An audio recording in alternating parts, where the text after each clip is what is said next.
तुम नहीं हार सकते किशन, तुम्हें तैरना होगा। हमारा पूरा परिवार तुम पर ही निर्भर है। अगर इस रेस में तुम हार गए तो हमारा सब कुछ चला जाएगा। भागो किशन, भागो। ये लूला लंगड़ा क्या पानी में हाथ पैर मारेगा? 2 मिनट में रेस से बाहर हो जाएगा और जमीन हो जाएगी हमारी। और सभी की आंखों के सामने किशन पानी में तैरते नहीं बल्कि पानी में भागता हुआ उस नदी को पार कर इस रेस में जीत हासिल कर लेता है। किशन आराम से अपने कमरे में सो रहा होता है, जहाँ एक शोर से उसकी आंखें खुल जाती हैं। यहाँ इसकी 13 दुकानें जल रही हैं और ये यहाँ घोड़े बेचकर सो रहा है। मंगू की आवाज सुन नींद में सोया हुआ किशन अचानक से हड़बड़ा कर उठता है। क्या हो गया मंगू? यूं मेरे कलेजे पर क्यों चढ़ा हुआ है?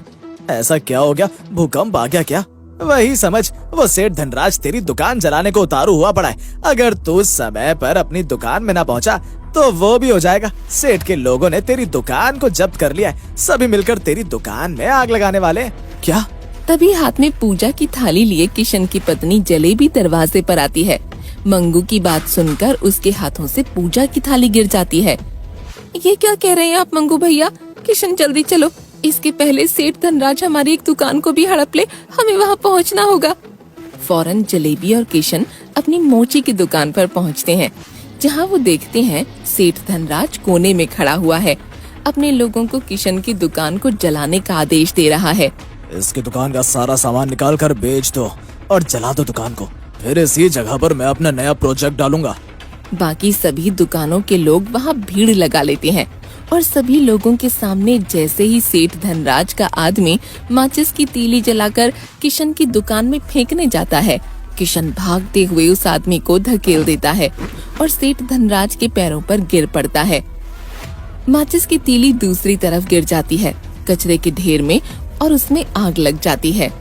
हमसे क्या गलती हो गई धनराज सेठ, जो आप हमारे साथ ऐसा कर रहे हैं? तेरे गरीब पूर्वजों ने मुझे पूरे 1 लाख रुपए उधार लिए थे, जिसमें से तूने मुझे अब तक बस 10,000 रुपए लौटाए। इस तरह पैसा चुकाएगा तो बाकी के पैसे लौटाते लौटाते तो ही परलोक से धार जाएगा। इसलिए उससे अच्छा है तेरा घर दुकान जब्त कर अपने पैसे बरत लो। ये दुकान ही मेरा सब कुछ है, मेरे कमाने का एकमात्र साधन है। यही चला जाएगा तो हम क्या करेंगे मालिक? कुछ दिनों की तो मोहलत दे दीजिए सेठ। हम वादा करते हैं कि हर महीने 10,000 रुपए करके आपको 9 महीने में ही सारी रकम चुका देंगे। और अगर ऐसा नहीं हो पाया तो फिर ले लीजिएगा आप हमारी दुकान को। किशन एक मोची था। जूता बनाने का काम करके ही वो अपना घर चलाता था। किशन के पूर्वजों से उसे धन संपत्ति तो न मिली, कुछ मिला तो 1 लाख का कर्ज। बेचारा मोहन जो कुछ भी कमाता उससे कुछ पैसे निकाल कर सेठ को दे देता, पर उसकी कमाई इतनी कम थी कि आज तक तो वो बस 10,000 रुपए ही चुका पाया था। पूरे महीने का मिलाकर 3,000 रुपए कमाना तो मुश्किल हो रखा है। अब कहाँ से चुकाओगे 10,000 महीने के? करना तो पड़ेगा ही। एक काम करो, दुकान को तुम संभालो और मैं अब गांव में लगने वाले मेले में घूम घूम कर रंग बिरंगे जूते बेचा करूंगा। ऐसे जूते जो कभी किसी को ना दिखे हों। फिर देखता हूँ कौन नहीं खरीदता मेरे जूते। ब्रांडेड जूते से भी सुंदर जूते बनाऊंगा। किशन गांव के मेले में इधर उधर कंधे पर जूते लटकाए घूमना शुरू कर देता है। रंगीन काला सुंदर प्यारा जूते कैसे चाहिए बोल? किशन बनाएगा जूते जेब के दरवाजे खोल। अरे वाह, कितने सुंदर सुंदर जूते लिए घूम रहा है। तो मेरे पोते के लिए भी एक जूता बना देगा क्या, जिसमें चू चू आवाज है? हाँ, क्यों नहीं। आप ऑर्डर लिखवा दीजिए, कल तक जूते आपके घर पहुंच जाएंगे। अपनी दुकान पर बैठी जलेबी ग्राहकों के जूते सीती और किशन घूम घूम कर नए जूतों का ऑर्डर लेकर आता।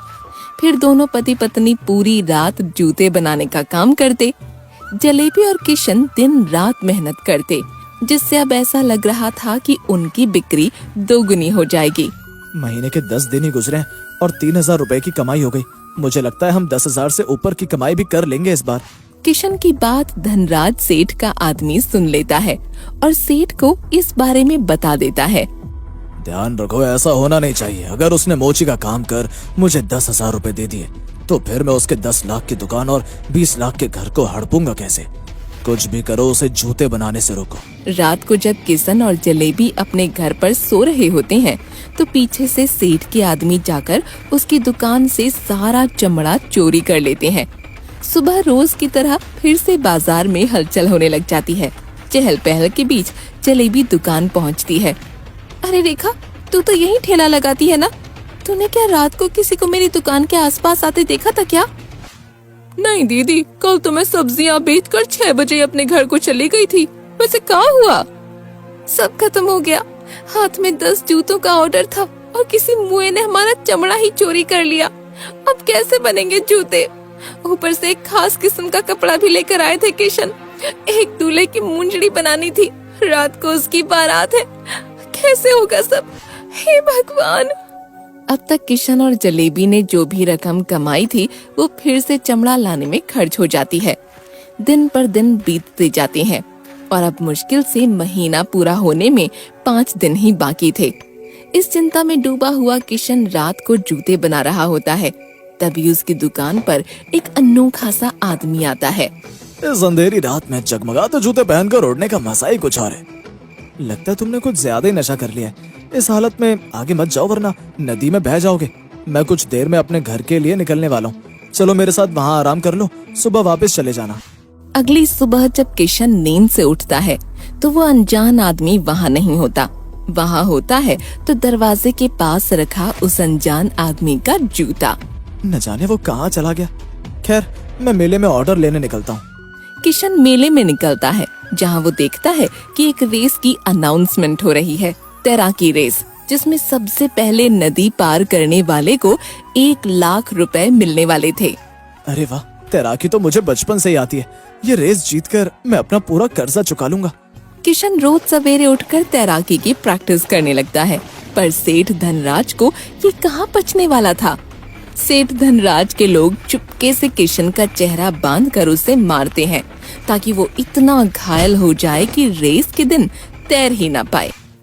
न जाने कौन लोग थे, ऐसा मारा है कि शरीर पर ना कपड़ा छोड़ा ना पैर में जूता।